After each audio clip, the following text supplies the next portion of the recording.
As long as he's one. I went to go buy one yesterday, but I wasn't able to do it eat two more. I'm like, Oh, that's great. so I love it. actually, I was getting two. So, Ashley, how do you think tonight's game went? Well, it was a tough loss. Yeah, it was a tough loss for the team. Even though they only beat us by two field goals, we still didn't play Arizona football the way that we normally would. They held the passing game, they held the running game pretty well. Defense for Charleston was on point tonight, so you can't take anything away from them. For instance, they had 267 yards passing to our 193. They only had 49 rushing yards, but we had 50. So neither one of us, I think both teams were prepared for the run game very well. And since we have been testing out running the ball a lot more, they already kind of had our numbers, so to speak. Total yardage for Charleston was 316 yards, and we had 243.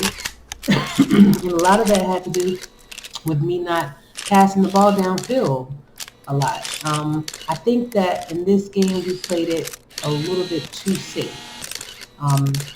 Whereas I only had one interception this game, Charleston had three, but they also were able to convert that third down better than we did. So it was a lot of factors that caused the loss for this game. DJ did, fairly well. He did, like I said, 50 points, 50 yards, which is, of course, he's been averaging about 200 per game. So, like I said, that was a big stop. But I think James and Donnie saw a few looks. Tiberius had a look too, and our defense was doing very well. Joey Tropicana was amazing tonight.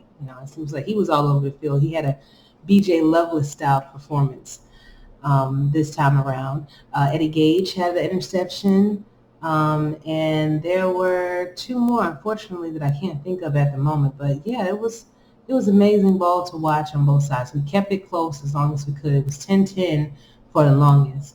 And then Charleston just pulled away with those two field goals, and we just couldn't score.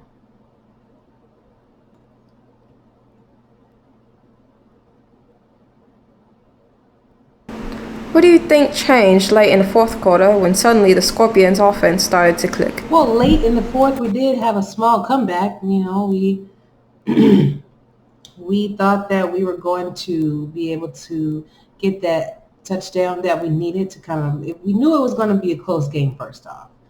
You never can count anybody out, but once we got that interception with I think it was 30 seconds to go or something like that, and then we had a chance to drive downfield, and I just threw that interception right to the... Yeah, it was just... these are the growing pains that you talk about, because yes, we did win 3 in a row, but then you have these losses where all you can do is just learn from your mistakes and try to do better. But I think that in the fourth quarter we started to get a better looks downfield. I think maybe their defense was getting a little bit tired, and so that's why we were able to kind of come back a little bit, but still no cigar. There was a handful of passes dropped by the usually reliable Hans brothers that caused problems. Does this concern you? Yeah, well, James and Donnie did drop a few passes. That I don't think that that's something that I would have to worry about in the future. Everybody has a bad game. Everybody has those games where they may be a little off, or things like that. So I think that that's what their problem was. Everybody was just a little off tonight. That's all. The Charleston Predators were 1-3 going into this matchup. So what was it about their play tonight that led them to being victorious? Yes. Charleston did go into this game 1-3.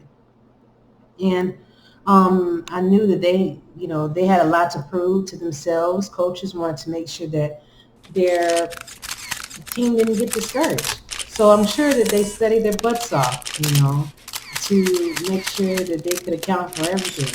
They had this nice 3-3 that they were running, that they were just prepared for DJ, because they know that we were trying to give our running game a little bit more oomph. They were definitely prepared for that. So somebody did their homework. Allen did a great job with the defense on this one. And I think ultimately that's what helped them win this game.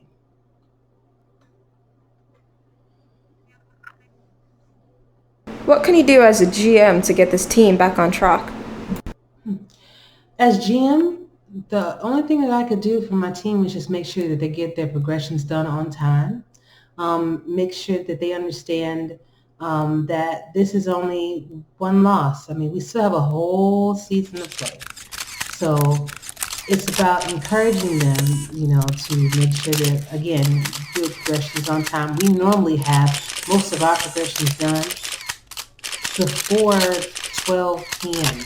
on Tuesdays. So I don't necessarily think that would be a problem, but I do want to keep the team morale up, keep the team spirit up that we have had, and through asking questions, through getting them to tell us how they feel about certain things, and just being vocal about things, having a clear-cut communication does help. Your record falls to still a respectable 3-2, but some very tough competition is up next. Denver. What does the team have to do to make sure they are ready for them? Yes, we are 3-2. We do have a very tough game coming up, and it's going to be a great matchup with Denver. Denver is one of the top teams in the league. They are former champions themselves. So you best believe that we're hitting the practice field very hard. We are definitely going to be changing up our game plan as to what I'm not going to tell you, because then I'll be giving away the secret. But we're definitely going to be prepared for Denver. We're not afraid of anybody, and we're going to come out swinging.